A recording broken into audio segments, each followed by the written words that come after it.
अशी 55 किलोमीटर प्रति तास वेगाने जाणारी 420 मीटर लांबीची एक रेल्वे गाडी एका 680 मीटर लांबीच्या बोगद्यास किती वेळात ओलांडेल? प्रश्न सोडवायचा कसा सर? लेकरांनो, सोडवण्यासाठीचं सूत्र अंतर बराबर वेळ याला गुणिला वेग आणि सूत्रासोबत 5/18 गुणिला का घेतात या संबंधीचं विस्तृत विवेचन जर का तुम्हाला हवं असेल तर रेल्वे प्रश्न अंतर वेळ वेग ह्या माझ्या प्लेलिस्ट अवश्य बघा. इथं अंतर भागामध्ये लांबी समाविष्ट करा, कारण अंतर म्हणजेच लांबी. मग इथं लांबी कशाची समाविष्ट करायची सर? तर त्या रेल्वेची आणि बोगद्याची. रेल्वेची 420, बोगद्याची लांबी 680. ह्या लांब्या प्रश्नामध्ये दर्शवलेल्या अधिक स्वरूपात अंतर ह्या भागामध्ये दाखवा. किती वेळ लागेल हा प्रश्नामध्ये वेळ काढायची. गाडीचा वेग आहे 55 किलोमीटर प्रति तास, याला सोबत 5/18. लक्ष द्या, ही बेरीज लेकरांनो 1100. समोर वेळ गुणिला हा गुणाकार करा 55 आणि 5चा.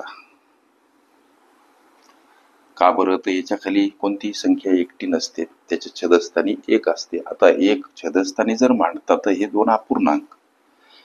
अपूर्णांकामध्ये अंशाचा छेदाचा गुणाकार होतो आपल्या माहितीस्तव. म्हणून 5 आणि 55चा गुणाकार, छेदस्थानी 18 आणि 1चा गुणाकार. 5 5 25, 2 5 5 25 आणि 2 27, छेदस्थानी 18 1 18.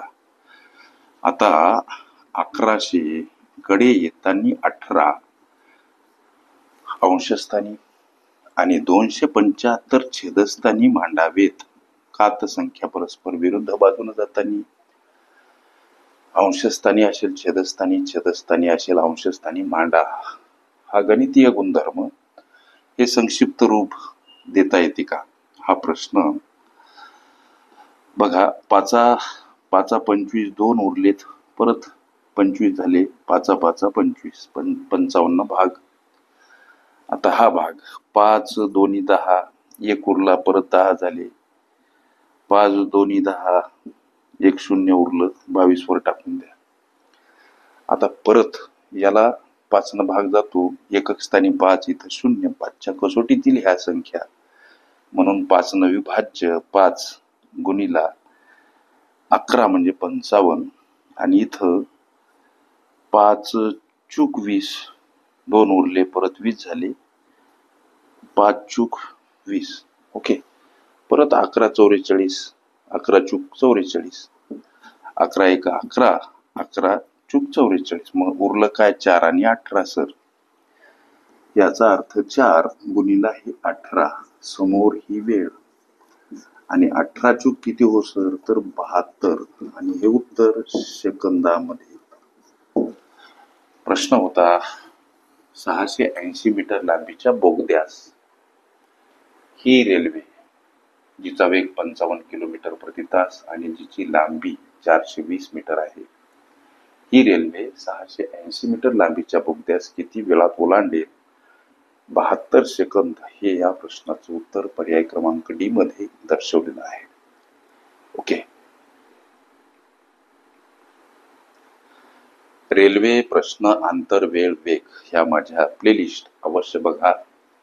त्यामध्ये विविध स्पर्धकांनी विविध अंगांनी विचारल्या संभाव्य अशा असंख्य प्रश्नांचा सराव तुम्हास करता येईल.